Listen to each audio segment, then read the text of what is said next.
בית ספרנו הוא בית חם וקהילתי שבו האומנות והיצירה הן חלק בלתי נפרד מהלמידה ומהחינוך לערכים. אנו מאמינים בפיתוח אישי, שיתוף ואהבת המאמץ בסביבה מעשירה, המאפשרת ביטוי לכישרון. בואו והצטרפו לקהילה חינוכית יוצאת דופן, שבה הלב, הראש והאומנות פועמים יחד. בחדר אומנות יש לנו הזדמנות להפוך את הרעיונות והחלומות למציאות.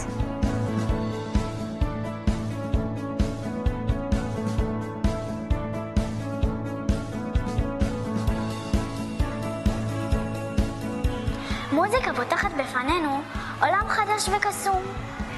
אנו לומדים להקשיב אחד לשני, וזה מחמם לנו את הלב.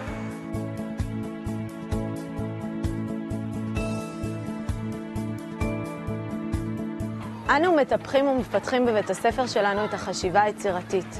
מעניקים כלים ומיומנויות שונות על מנת לעודד חשיבה מחוץ לקופסה, וכך להגיע להישגיות ולמצוינות.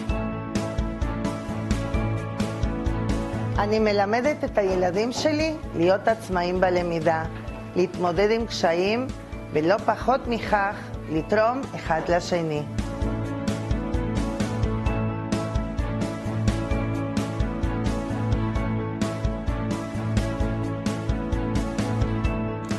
אנחנו נהנים ללמוד בחדר מחשבים, מתרגלים קריאה וכתיבה, נחשפים לדברים חדשים ובונים מצגות שיתופיות.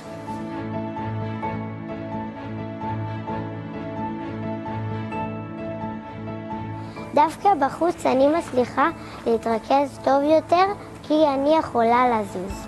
כאמא חשוב לי שככה הילדה שלי תבלה את השעות בבית הספר. שיהיה לה נעים, שיהיה לה מעניין, שיכבדו אותה, שיקשיבו לה, וכמובן שתלמד להצטיין. היא חוזרת הביתה ולא מפסיקה לדבר על מה שהיה בבית הספר, ומה שהיא לא מספרת אני רואה באתר ומתעדכנת.